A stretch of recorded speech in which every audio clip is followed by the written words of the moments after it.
So we are facing some standard problems where we are getting warmer and warmer, especially global south, and cooling demand will go up, and then there is shouting saying uh, countries like India will buy more and more air conditioners, which is the easiest adaptation to warming, right? And with the economic growth, people can afford AC, so it's not a luxury anymore, it's a necessity. But then that has a positive feedback on global warming, which we don't want. And then there are also water stress issues, water limitation, water exploitation, unsustainable water use, and so on. So this nice paper with other reports, the other papers that I'm going to combine with, talks about sustainable cooling with water generation. Dual use devices offer a different path for more sustainable living. So generating water from the atmosphere has been going on and has made tremendous progress as well in terms of just using metal organic frameworks and other approaches, desiccants, etc., to cycle air and grab the water vapor that's in there, which is a good source of water, but then you have to also worry about where the energy will come from. So we are combining multiple ideas to see what is sustainable and how multiple existing technologies can be combined to produce water as well as cool the buildings, people, and so on. Most people have experience with this process where if you look at air conditioners, there is obviously cooling going on, drying and cooling of the air to supply to the user, and then there is condensation happening.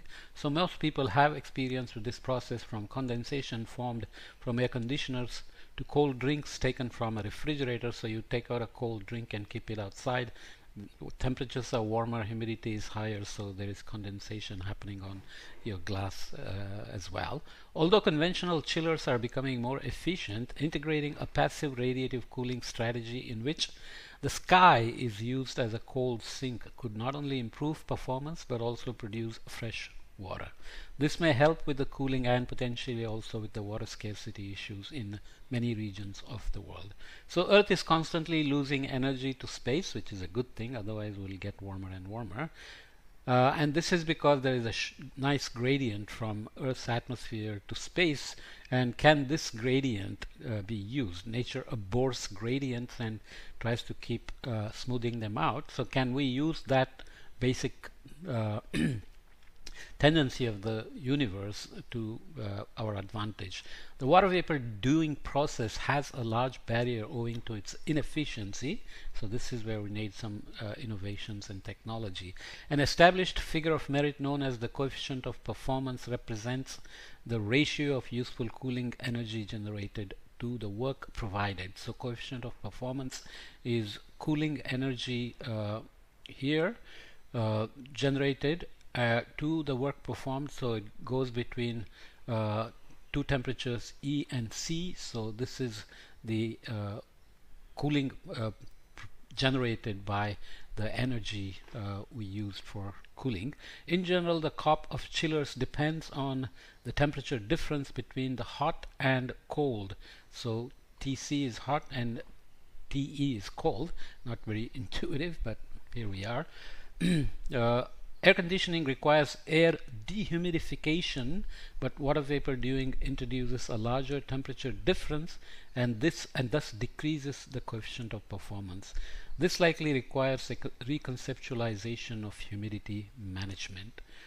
So the air conditioner is basically giving you cool air for which it has to dehumidify the air that it's going to pump in after cooling. So these are processes that are required for adapting to warming, and there is the whole issue of making more efficient air conditioners, but here we are talking about exploiting this process to maybe do a dual use sustainable cooling. So dual I'm fumbled that one. Dual use device for cooling and water generation in arid places, which is the most challenging in terms of producing water from the atmosphere. So we'll look at several other concepts. If I don't finish this in one podcast, I'll have a follow-up podcast as well. Hygroscopic, so those that absorb water. Hygroscopic sorbent material captures water vapor from the outdoor air while also lowering air temperature with a heat pump or radiative cooler. Upon saturation, sorbent materials are regenerated by using solar thermal energy or a heat pump.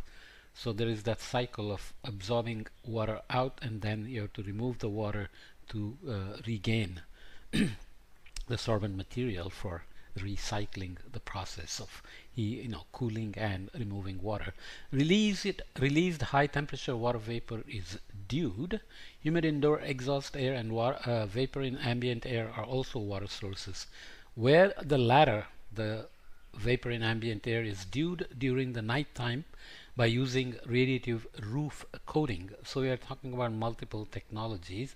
There are these materials now which are used as radiative roof coating, which can reduce energy use by cooling the buildings naturally by reflecting sunlight.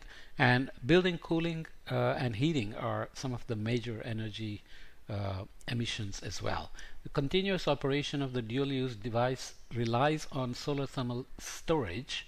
Radiative sky cooling materials provide a cooling effect continuously owing to the atmospheric window 8 to 13 micrometer during the day. So you have outgoing long wave energy, we have visible below that, which is solar energy, and everything is getting heated and emitting thermal energy at these wavelengths.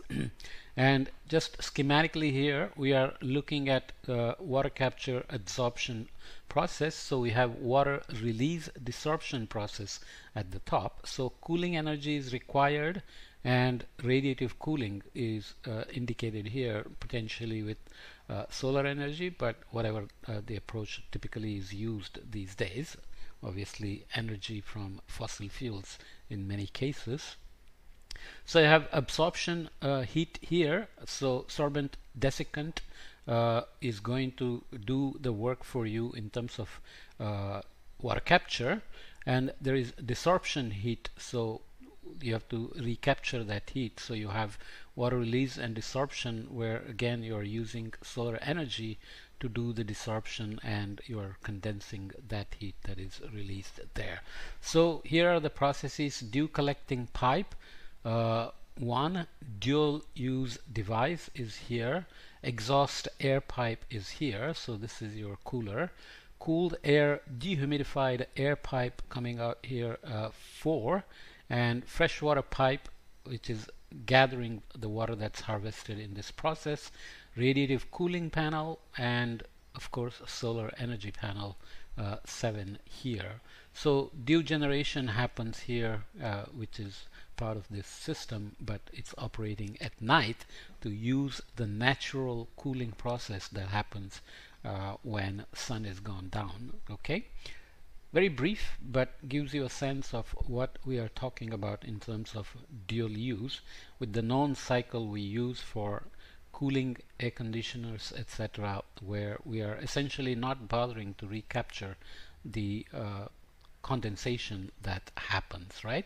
So how can we improve this process in terms of efficiencies in these various ways of releasing the water that's been adsorbed in the first place to recapture the sorbent material? Efficient solar driven water harvesting from arid air with metal organic frameworks modified by hygroscopic salt. So again, we are talking about using hygroscopic salt to capture humidity from the air, but then to make the salt reusable again and again through multiple cycles for efficiency, cost effectiveness, and so on. You need to have ways to desorb or remove the water and somehow do the energy balance there.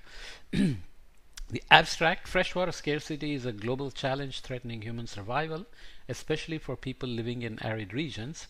Sorption-based atmospheric water vapor water harvesting (AWH) is an appealing way to solve this problem. However, state-of-the-art AWH technologies have poor water harvesting performance in arid climates owing to the low water absorption capacity of the common sorbent under low humidity conditions. So the sorbent ability itself depends on the background humidity, and obviously arid regions have very low humidity. We report a high performance composite sorbent for efficient water harvesting from arid air by confining hygroscopic salt in a metal organic framework, which I have discussed elsewhere, and you can find a lot of material on that as well. The composite sorbent shows 0.77 grams per gram water sorption capacity at 1.2 kilopascal water vapor pressure, so that's about 30% relative humidity at 30 degrees C, which is a good temperature for most of the hot arid regions. And this is done by integrating the multi-step sorption process of salt chemisorption, deliquescence, and solution absorption. Deliquescence is where the hygroscopic salt, let's say, keeps absorbing water and then dissolved and produces a liquid, right? A highly efficient AWH prototype is demonstrated with this metal organic framework that can enable the harvesting of 0.45 to 0.7 kilogram water per kilogram of material under laboratory and outdoor ambient conditions, powered by natural sunlight without optical concentration and additional energy input. So just using solar energy or natural sunlight without having to do PVs or concentrated solar power, giving you more efficient way of powering this system. Okay, so here it is in step 1, which is here. You are doing chemisorption into this metal organic framework. Then you have deliquescence and absorption of water by the salt, and then you have to evaporate and crystallize it and release the so you can see that this is happening at night and this is happening during the day. So we are using natural background temperature gradients to do. So when temperatures cool at night, relative humidity goes up because you know cooler temperatures use Clausius-Clapeyron exponential dependence on temperature and all those good things. And then you have to recover the metal organic framework and do chemical desorption to bring the MOF back to function as for the chemisorption. Okay, very quick, but you can follow up. So this is how you would add to the first idea of creating dual use systems, where you are creating cool air for the cooling of your system, buildings, whatever, and you are using the resulting humidity increase to do water harvesting using these technologies that are done just for water harvesting. Temperature adaptive radiative coating for all season household thermal regulation. So this is another way that cooling is done without focusing so much on water harvesting. So this can be combined with water harvesting as well. The sky is a natural heat sink that has been extensively used for passive radiative cooling of households. So you just use the temperature difference to lose heat. A lot of focus has been on a lot of focus has been on maximizing the radiative cooling power of roof coating in the hot daytime using static cooling optimized material properties, so you can make them light wavelength sensitive. However, the resultant overcooling in cold night or wintertime exacerbates the heating cost, especially in climates where heating dominates energy consumption. Turns out that overall heating energy is much larger than the cooling energy, so there are articles saying we need to stop screaming about air conditioners and cooling for the future and worry about reducing energy used for heating. We approached the thermal regulation from an all-season perspective by developing a mechanically flexible coating that adapts its thermal emittance to different ambient temperatures. So if it's colder, the material changes its properties and then you are not reflecting as much energy. Fabricated temperature adaptive radiative cooling TARC optimally absorbs the solar energy and automatically switches to thermal emittance from 0.20 for ambient temperatures lower than 15 degrees C to 0.90 for temperatures above 30 degrees C, driven by photonically amplified metal insulator transition. Amazing, right? Simulations show that this system outperforms existing roof coatings for energy saving in most climates, especially those with substantial seasonal variations. So we can combine this to do rainwater harvesting and the cycle. So here is how it works. Sky window emittance efficiency EW going from 0 to 1. So you have metals and radiative coolers, and you have the house to be kept warm during cold conditions or at night, and you want natural cooling using the sky temperature during the day. So if the material can reduce the heat loss during the night and do much more heat loss during the day, then you get your complete day function happening. Very nice idea. Moving further, global potential for harvesting drinking water from air using solar energy. So these kind of ideas focus more on water harvesting, but worry about how to manage the energy demand for doing this. Access to safely managed drinking water remains a global challenge and affects 2.2 billion people. Solar-driven atmospheric water harvesting, AWH, that we discussed before, with continuous cycling may accelerate progress by enabling decentralized extraction of water from air. So you don't need to be on the grid. You are somewhere sitting, let's say in the middle of the desert or semi-arid region and so on, doing your water harvesting. But low specific yields and low daytime relative humidity have raised questions about their performance in liters of water output per day. However, to our knowledge, no analysis has mapped the global potential of AWH despite favorable conditions in tropical regions where 2/3 of the people without safe drinking water, safely managed drinking water live. So this paper is much more about figuring out the water harvesting potential across the globe, and the paper provides maps that I want to show here.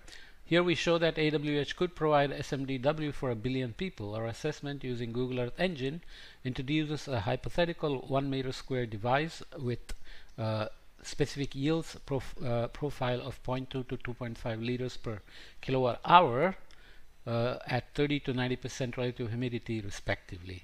So I won't read this further. So they're not relying on any specific technology, but they are just using humidity and temperature variation data across the globe to show that if you had a water harvesting system in this range of efficiency of specific yields of water per kilowatt hour, then you can make plenty of water in the global south where people without with serious water problems live. And they have examples of suitability of household scale applications of the atmospheric water harvesting systems.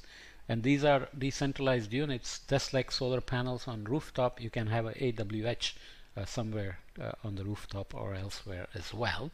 So the device types here, passive and active. So these are passive and active here. Dew harvesters, sorption based energy requirements, size requirements, global assessment, where is the niche potential, where is the wide climate applicability. So if you have energy to spend, then you can do it in more places than if you're relying on passive devices. Continuous or multiple cycles per day device types, fog harvesters, sorption based cooler condensers. So this is getting towards the idea of having dual use systems. So I won't read again, but you know the idea that there is potential to harvest water from the atmosphere based on this analysis, given a system that can actually extract water. Terrestrial radiative cooling using cold universe as a renewable and sustainable energy source. Again, if there is always a gradient from Earth to the outer space, this gradient is an energy gradient, and can we use it in some way? Photonic materials designed at wavelength scales have enabled a range of emerging energy technologies, from solid state lighting to efficient photovoltaics, that have transformed global energy landscapes. Daytime passive radiative cooling materials shed heat from the ground to the cold universe by taking advantage of the terrestrial thermal radiation that is as large as the renewable solar energy. Outgoing energy is as much as the energy we can harvest. Newly developed photonic materials permit sub-ambient cooling under direct sunshine, and their applications are expanding rapidly enabled by scalable manufacturing. We review here the recent advancements of daytime subambient radiative cooling materials which allow energy efficient cooling and are paving the way toward technologies that harvest the coldness from the universe as a new renewable energy source. So again, this is about cooling technology, not worrying so much about water harvesting, but we already know that we can combine these. Next, exploiting radiative cooling for uninterrupted 24-hour water harvesting from the atmosphere. So the first paper we looked at is talking about combining all these and creating a system, dual use system that cools and harvests water. So we are looking at both. Atmospheric water vapor is ubiquitous and represents a promising alternative to address global clean water scarcity. Sustainably harvesting this resource requires energy neutrality, continuous production, and facility of use. However, fully passive and uninterrupted 24-hour atmospheric water harvesting remains a challenge. Here we demonstrate a rationally designed system that synergistically combines radiative shielding and cooling, dissipating the latent heat of condensation radiatively to outer space with a fully passive superhydrophobic condensate harvester working with a coalescence-induced water removal mechanism. So this is essentially what is a dual use system, but here they are much more focusing on energy for water harvesting. A rationally designed shield accounting for the atmospheric radiative heat facilitates daytime atmospheric water harvesting under solar irradiation at realistic levels of relative humidity, so you can use it in dry regions as well and not just coastal humid regions. The remarkable cooling power enhancement enables dew mass fluxes up to 50 gram per meter squared per hour, close to the ultimate capabilities of such systems. Our results demonstrate that the yield of related technologies can be at least doubled while cooling and collection remains passive, thereby substantially advancing the state of the art. We're getting close. One more. A comfortable high efficiency heat pump with desiccant coated water sorbing heat exchanger. So now it's not about water harvesting, but heat exchanger, which is relevant to the dual use we are interested in. Comfortable, efficient, and affordable heating, ventilation, and air conditioning systems in buildings are highly desirable due to the demands of energy efficiency and environmental friendliness. Traditional vapor compression air conditioners exhibit a lower coefficient of performance that we talked about, typically 2.8 to 3.8, owing to the cooling-based dehumidification methods that handle both sensible and latent loads together. So to dehumidify the air that we want to cool and give it to people needs energy, and coefficient of performance suffers there because it has to remove sensible and latent heat loads together. Temperature and humidity independent control or desiccant system has been proposed to overcome these challenges. However, the coefficient of performance of current desiccant systems is quite small and additional heat sources are usually needed. Here we report on a desiccant enhanced direct expansion heat pump based on a water sorbing heat exchanger with a desiccant coating that exhibits an ultra high COP value of more than 7, so 2.8 to 3.8 to 7, without sacrificing any comfort or compactness. You see, they have thought about all these issues. The pump's efficiency is doubled compared to that of the pumps currently used in conventional room air conditioners, which is a revolutionary HVAC breakthrough. Our proposed water sorbing heat exchanger can indefinitely handle let me read that again. Our proposed water sorbing heat exchanger can independently handle sensible and latent heat loads at the same time. So the temperature difference is sensible and condensation and vaporization is the latent heat, right? We already know that. The desiccants absorb moisture almost isothermally and can be regenerated by condensation heat. This new approach opens up possibility of achieving ultra-high efficiency for a broad range of temperature and humidity control applications. Again, not focused on water harvesting, but the system is open to that. Adsorption based atmospheric water harvesting, I won't read too much. I think that's the end, so let's just wrap it up. Atmospheric water harvesting is a promising solution to the world's water shortage. Meanwhile, adsorption based atmospheric water harvesting has shown a higher ability to supply water in arid areas using clean and cheap energy. We talked about the problems elsewhere of doing this. Numerous modern adsorbents for this application have been introduced so far, and many prototypes have been provided. However, there is still a long way to go for widespread and practical use of this technology. Dedicated designs, operating strategies, environmental compatibility, and energy supply are issues that still need further consideration. This article has tried to summarize what's been achieved so far and analyze the challenges ahead and provide solutions to continue the path. Definitely you want to read this if you're interested in those details. So this is the schematic of adsorption based atmospheric water harvesting working procedure. So here you have dew point temperature, partial pressure. So adsorption happens with an adsorbent agent. So water molecules are taken in, and adsorption heat is released, which has to be captured, and you have to obviously do something with it. So that's where the switching happens, where you need to, again, depending on dew point and partial pressure, adsorbent has to be put through heat to remove water vapor. So desorption process is needed, and then the water vapor that's extracted here has to be condensed. So there are obviously energies needed for driving flow and driving adsorption and switching to desorption and doing something with the heat that is released, which is what the dual use is all about. So here you are adding heat and taking the water vapor out and condensing it and releasing it. So this I should have probably put in the beginning. This is where all these different approaches have to be used in terms of creating a cooling system where you also can then use the condensed water for purposes of water use, so that you're combining cooling and water harvesting together. That's a long podcast, but at least I squeezed it into one. Longer than I usually would like to do, but nonetheless I will leave it as it is. Okay,